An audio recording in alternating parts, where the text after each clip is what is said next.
राजनीतिक नेतृत्व का संकट झेल रहे हमारे पड़ोसी देश नेपाल को नया प्रधानमंत्री मिल गया है। पीएम शेर बहादुर देउबा ने हाल ही में नेपाली संसद का विश्वास मत भी हासिल कर लिया है। बता दें कि सुप्रीम कोर्ट के दखल के बाद नेपाली कांग्रेस के अध्यक्ष शेर बहादुर देउबा आधिकारिक तौर पर 5वीं बार देश के प्रधानमंत्री बन गए हैं। प्रधानमंत्री देउबा का कार्यकाल कैसा रहेगा? क्या उनके आने से नेपाल में राजनीतिक अस्थिरता का दौर खत्म हो जाएगा? उनके प्रधानमंत्री बनने से कैसे होंगे नेपाल और भारत के रिश्ते? ऐसे में ये कहना गलत नहीं होगा कि नई परिस्थितियों में शेर बहादुर देउबा के सामने जटिल चुनौतियां होंगी।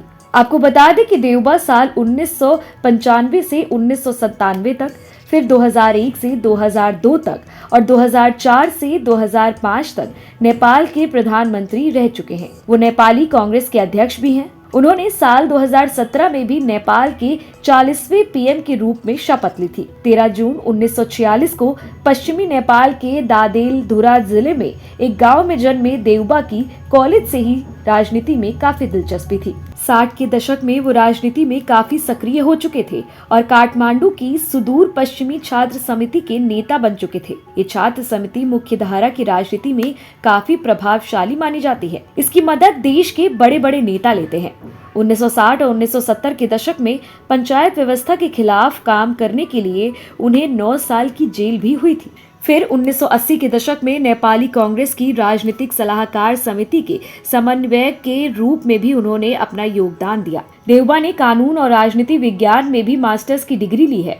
वो नेपाल के ज्यादातर नेताओं की तुलना में काफी पढ़े लिखे और जानकार माने जाते हैं। भारत से भी उनके अच्छे संबंध रहे हैं। खास बात ये रही है कि लंबे समय से नेपाली कांग्रेस के अध्यक्ष के तौर पर काम कर रहे देउबा आज तक किसी भी चुनाव में पराजित नहीं हुए हैं। 90 की शुरुआत में देउबा को प्रतिनिधि सभा के लिए चुना गया था। इसके बाद से वो कभी नहीं हारे। खास बात ये भी है कि देउबा का भारत से गहरा नाता है। उन्हें भारत के प्रसिद्ध विश्वविद्यालय जवाहरलाल नेहरू यूनिवर्सिटी से डॉक्टरेट की उपाधि भी मिल चुकी है।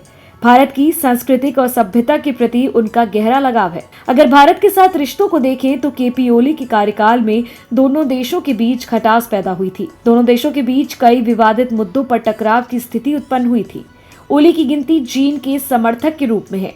वो भारत के विरोधी रहे हैं। उससे कई बार ये भी साफ हुआ है कि वो सीधे सीधे चीन के इशारे पर काम कर रहे हैं। ओली को बचाने की चीन ने भी अपने स्तर पर कई कोशिशें की। पहले प्रचंड और फिर ओली ने सुलह कराने की कोशिश की। फिर राष्ट्रपति के साथ चीनी प्रतिनिधियों की बैठकें हुई, पर अंत में शेर बहादुर देउबा आज प्रधानमंत्री बन चुके हैं। हालांकि देउबा के लिए बड़ी चुनौतियां हैं। उनके समक्ष पक्ष और विपक्ष को साथ लेकर चलने की चुनौती होगी।